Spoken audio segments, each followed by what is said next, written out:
welcome to today's podcast, guys. Super stoked to talk about the truth of self-promotion and what holds us back from really speaking our authentic voice to the world. Mike, what's up, homie? Hey, brother. I want to give a quick shout out, actually, Scott. The last 2 weeks in peak has just been unreal, just to see some of the stuff that's been happening in the community. Just wanted to give out a shout out to Justin, family man. Went from 4K last month. He hit 25K, doing work that is fulfilling, energizing. We've had a bunch of new guys join the program, and I just wanted to give a shout out. There's like a huge just surge of momentum happening right now, and I just want to throw some love back to the guys in peak. Yeah, and Mike, I don't think that we should just brush off Justin's win. That was absolutely huge, monumental. He didn't just earn a $25,000 paycheck last month. He did close to $50,000 in sales in his new sales role for the company that he works for. And I believe that breakthrough was the result of a massive mindset shift and him stepping into feeling comfortable with who he was and is and who he is becoming, and really becoming comfortable self-promoting himself. I mean, right? What a perfect segue to lead into what we're going to talk about today. Yeah, man. Yeah, self-promotion. This is a big one because in every early entrepreneur's stage, or even Justin, right? Like, not necessarily a quote-unquote entrepreneur has his own business, but like the ability for one to talk freely and confidently about the value that you can provide to other people is an essential skill. It's a confidence skill. It's an internal skill. And I even meet entrepreneurs that, I mean, Scott, you do too. They've had businesses. They have a business where they've been working on for 4 years, 10 years. I talked to a lady who's been doing a practice for 25 years, and she still struggles with feelings of, I feel weird when I promote myself. So this is going to be such a great topic today. Yeah, and one of our mentors, Quasi, he even talks about the value and quality of the videos and training lessons that he creates, that those have when they're created from this state of really positive energy and belief in what he's creating versus kind of timid and shy and almost trying to like fake his message. He doesn't feel right. And I believe that in Quasi's instance, and even our instance here at Peak, when we step into a message or something new that we want to teach with this state of authenticity and confidence and belief, it's much more receptive than something that just is kind of fakey, right? Yes, absolutely. And people can pick up on that right away, right? People can pick up on when you're speaking your truth and you're just detached is really what it is. Detached from trying to be someone that you're not. And this is where we fall into the trap with self-promotion. And I want to first speak on self-promotion here for a second.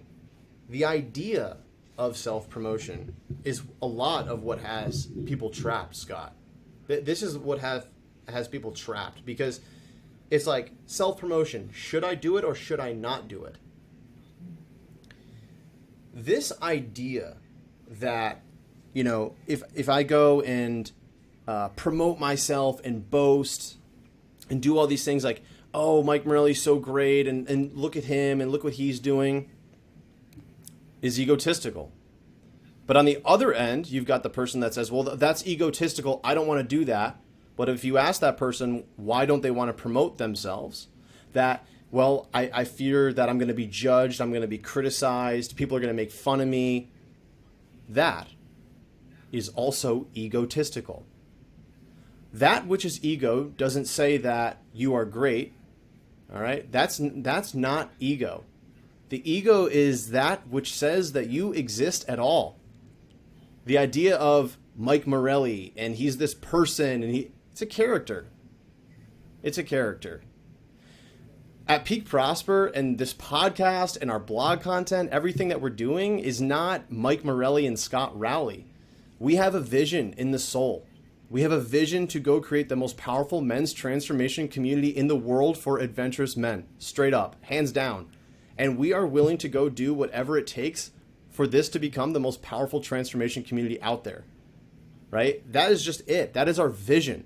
And I don't ever look at this idea of self-promotion as like, oh, I've got to go promote myself. I don't even think about that, because I think about, okay, how can I share the message? Here's how I know that I can help you. Here's how I can help you. Here are the guys that we've helped. Look at these, we throw out Justin in the beginning of the podcast. This guy has completely changed his life and his family's life, and he's inspiring other guys in the community now. I don't ever think about that, like, well, how can I promote Justin? It's just something that's natural. So rather than trying to figure out, is promoting myself good or bad? Should I promote myself? Should I not promote myself? Don't even think about that. Think about trying to get out the voice that's been inside of you, that's been trying to come out, that natural self, tapping into that natural state of who you are, and really just putting out that vision that is so authentically you. Don't worry about self-promotion, because the idea of a self is made up anyways, and it's wasted energy. Really, the point is the vision, and really just showing up authentically. So I really want to just hammer that nail home, because, again, the ego is not that which is boastful or putting yourself up on a pedestal or anything like that, because ego is also the very, very person who says, oh, promoting myself is bad, and I shouldn't do it because I'm going to get judged, and what are people going to think of me? That's also egotistical, right? You're holding yourself up in too high of a regard either way. So just let all of that go. Mike, would you say that neither of those is wrong? And what I mean by that, to go a little bit deeper, is, I mean, there is a part of my ego that says, don't go promote yourself. Don't go write this thing. Don't share this thing that you wrote in your private journal. And then there's this other part of me that says, go share on the truth about self-promotion, because that's what you talked about today for 30 minutes. The reason that I ask, is either of those right or wrong, is because both of those voices serve to the greater good. One voice is probably in alignment with something that I truly believe in, and the other one is actually preventing me from sharing something that could be catastrophic to the brand or who I want to become. And do you see where I'm going with that question? Yeah, there's no such thing as right or wrong, right? I mean, that's something that's made up. Again, like what one person believes is right, another person believes is wrong. In India, when I was over there, people believed that it was wrong and disrespectful to eat with your left hand. In America, you wouldn't think twice, right? So it's not necessarily right or wrong, but is it serving you or not? That's it. It's a belief. Like, some people believe that self-promotion is good. Some people believe that self-promotion is bad and egotistical. I'm here to just show you very clearly not what the right choice is simply this. Are you living your ideal quality of life right now? And if you're not, what are the beliefs that are stopping you from living that ideal life? It's not about saying, okay, well, self-promotion is the way, I'm going to raise myself up. It's simply this. Are you living that ideal quality of life? And what are the beliefs that are actually going to take you there? That's just it. We, again, at Peak, we've got this vision, and I'm willing to go do what it takes to have that vision become a reality. Does this mean that I'm going to lie, cheat, and steal for the vision to become a reality? Absolutely not, because one, that wouldn't help the vision, that would actually harm the vision, and two, it's just not in my nature. Right? That's never been in my nature, so I wouldn't go start doing something that's outside of my nature. I hope that answers the question. Yeah, so if I'm not living my ideal life right now, if I'm somebody out there listening to this podcast and I have dreams beyond my current reality, how does embracing a new truth about self-promotion help me begin to shift into living in that dream state? Yeah, it's really looking at the consequences of it. I mean, so much of I look at early stage entrepreneurs, right? Or just entrepreneurial men in general. They've got this entrepreneurial spirit. The biggest thing, Scott, that we always talk about is that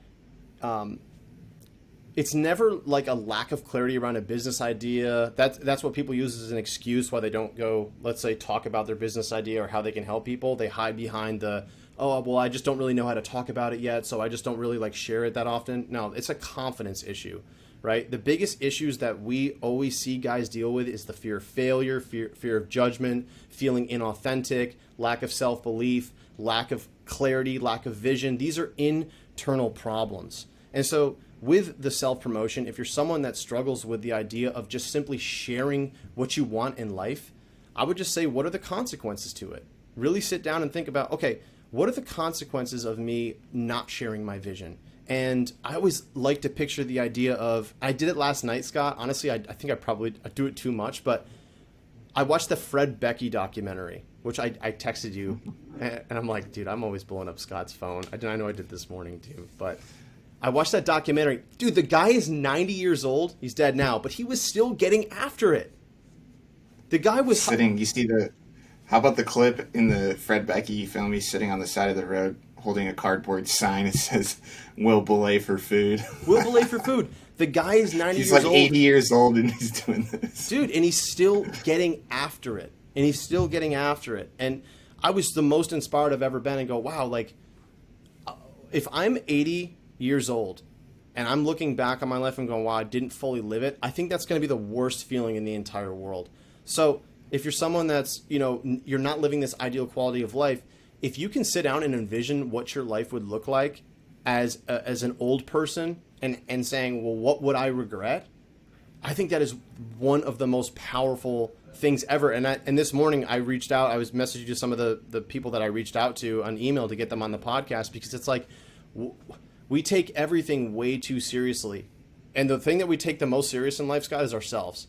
This self-created Mike Morelli. Oh, Mike Morelli's this adventurer, and he's been here and he's been there, and these are his beliefs, and this is what he holds so dearly, and all these things are going to be gone one day. And I just looked at that Fred Becky documentary and go, wow, this guy just cut the cord and he went all in. And I think that's where the magic lies. I look at all the people in my life that are the most inspiring: Jimmy Chin, Chris Burkard, Wim Hof. These people cut the cord. Like, they went all in. And either way, if you're worried about someone judging you, they're going to judge you either way. It's just human nature. You're going to get judged either way. So you might as well cut the cord and go all in. Yeah, I mean, I can only imagine how much judgment got thrown at Fred Becky when the movie's called The Legend of Fred Becky, I think. And what an amazing thing to maybe cap this episode on. Because Fred Becky is probably, if not the most iconic, legendary rock climber ever to exist. Yep. And that movie, The Legend of Fred Becky, was filmed when he was in his mid-80s or so, when he was a very old man. It was the first time he would allow it, right? Yeah, and the first time that he would allow it, I mean, he almost was completely adverse to self-promotion. Yeah. And that movie, the byproduct of it was self-promotion. I don't believe Fred Becky said, I'm going to go make this epic Netflix movie so that I can promote the books that I wrote 40 years ago of all these routes in the North Cascades that were first ascents. He didn't make that movie with that intent. But now that even years after his passing, these young bucks on the Peak Prosper podcast are still talking about Fred Becky. The legend lives on. His, completely smack in the face to self-promotion actually had that effect. So sometimes, actually all the time, the intent behind the promotion is what actually has the most power. Yeah, is it the truth? Is it a value? Is it alignment with what you believe? And that's it. Like, again, if you contrast the lives of Fred Becky versus Jimmy Chin is a self-promoter, you could say. Jimmy Chin is huge. Like, actually, I was looking at his website today, go, dude, this guy is so huge, like Hollywood now, right? But he's also very humble. Very, very humble person. Fred Becky, never self-promoted. And which one is right, which one is wrong? Neither. The simple truth is this: different purposes require different circumstances, require different tools and different strategies. Jimmy Chin has a different purpose than Fred Becky, right? And Jimmy Chin part of, if you go look at his website, is to inspire. And that's going to require him to, quote unquote, self-promote.